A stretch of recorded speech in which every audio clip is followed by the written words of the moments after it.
Welcome to the Asgard Divide event and welcome to another Raid Shadow Legends video. I'm Skratch. Hope you guys are having an amazing day. In today's video, we're gonna have a full breakdown of the event and of course the 14-day loyalty program event that will give you a free legendary champion, Loki the Deceiver, guys. We're gonna have a brand new dungeon event where Odin Father is going to be the main boss, and that dungeon will introduce a brand new gear set, the pinpoint set, which is actually a pretty strong one. We're gonna have Thor as a fusion and Freya as a guaranteed legendary event.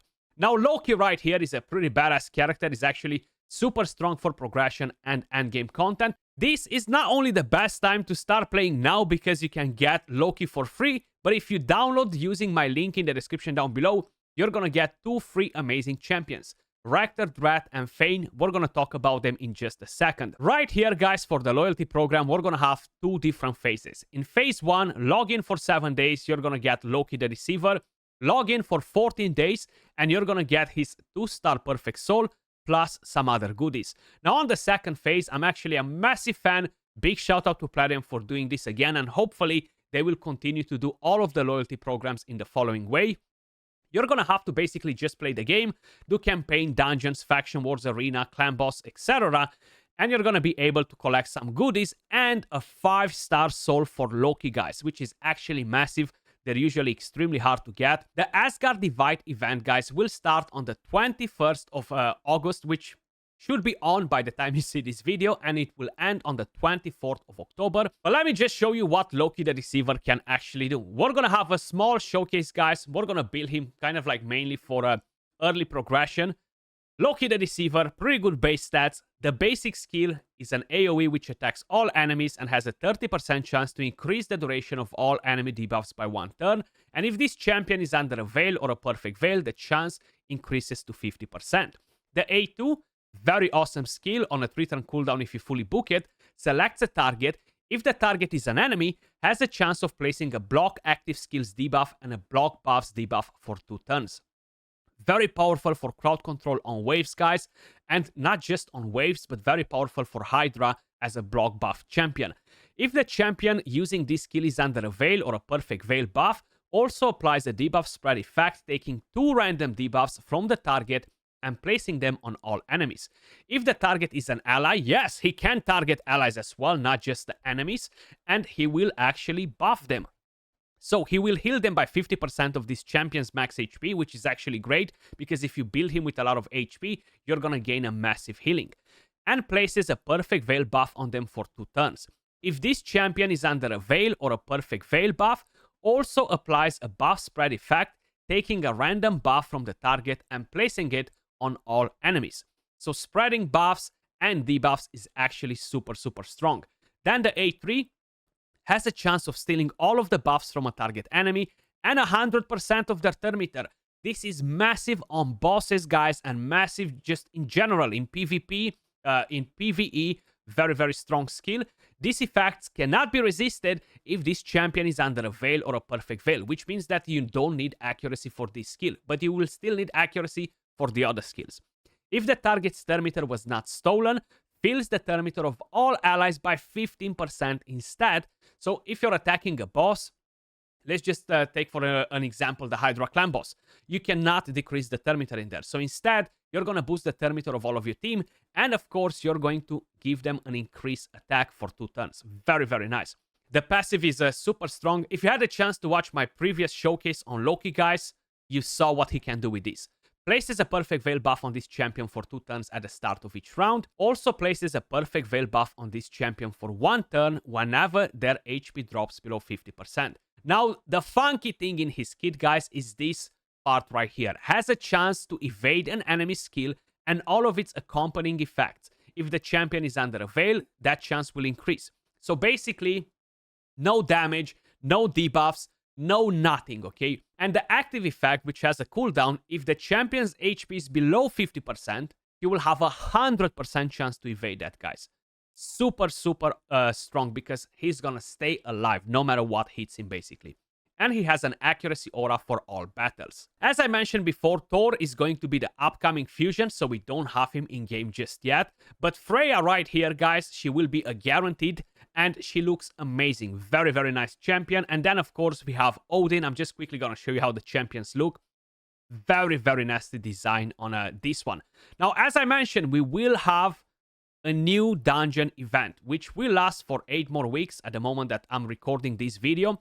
And right here, you're going to be able to farm the new pinpoint set. And Odin is going to be the main boss, guys.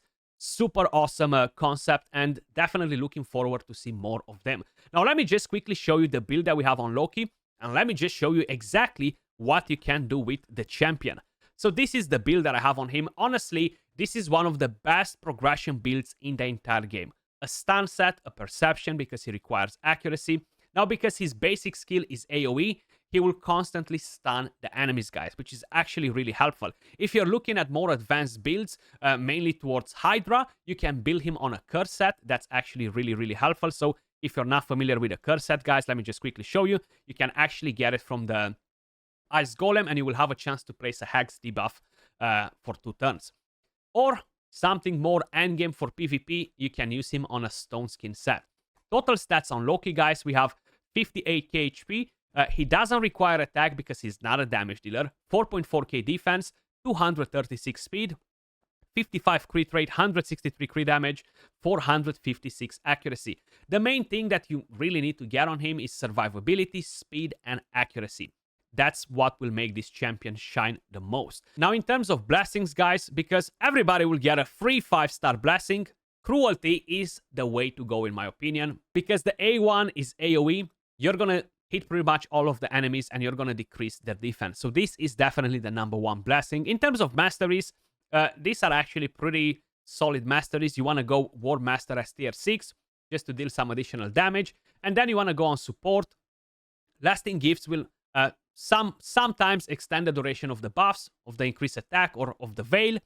And Master Hexer will extend the duration of debuffs, which is very important. And of course, getting Arcane Celerity for all of the debuffs that he's putting just to gain more turn meter is actually very helpful. Let's just say you're progressing through the game and you are struggling to reach the required accuracy for most of the areas. Well, he will give you a 60 accuracy with his aura, guys, so you can use him as the aura champion. But let me just quickly show you what he can do in a dungeon. Then we're going to do a couple of matches in PvP.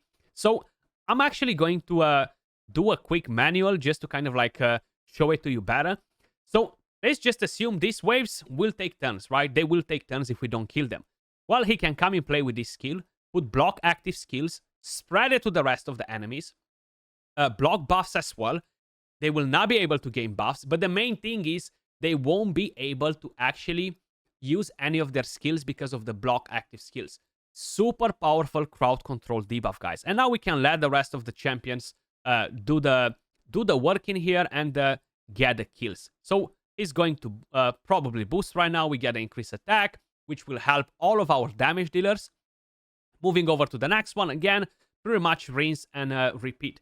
When he's going to use the basic skill, again, is going to be helpful because he has a chance to stun because of the stun set that we have on, you know. But that block active skills is very, very powerful, guys. Increase attack, beautiful. And from here on, our champions are going to get the job done, you know. Now, he's not a healer or anything like that, but he's a very strong crowd control champion / debuffer, you know. Right now, we have block buffs on the boss. In this case, the dragon won't really gain any buffs that are a threat to us or anything like that.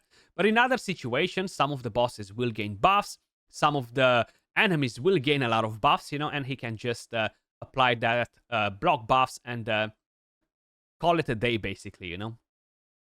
So very curious to kind of like try him out once I'm gonna get him on the account in a PvP, you know, because I do think that he definitely has some potential, you know. So there we go.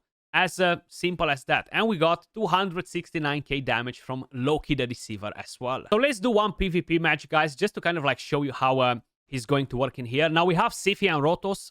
They do have kind of like a partner passive, which will remove the debuffs from Rotos. So it's not necessarily the best example that we have in here, but still it will work pretty well. So let's apply some debuffs with Lydia. So right here, check it out.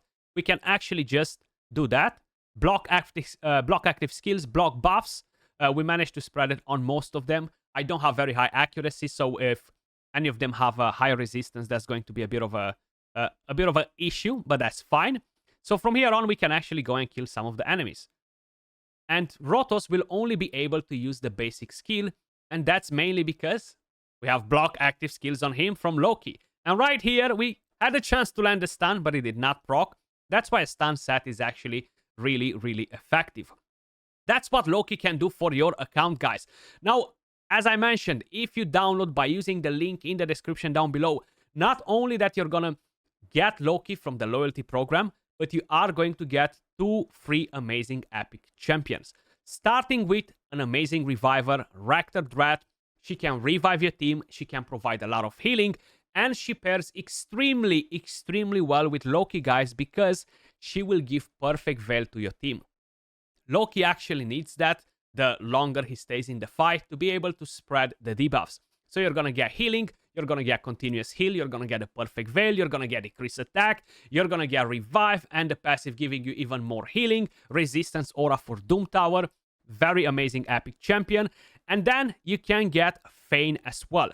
Fane, she's well known as being one of the best epic damage dealers for clan boss, because she will bring you poisons, decrease attack, defense down, she will bring you weaken, multi-hits, and she's not only effective in the clan boss. This defense down and weaken, guys, and decrease attack is going to be pretty much massive in all of your battles, especially versus dungeons.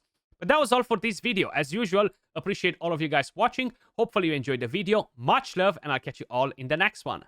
Peace.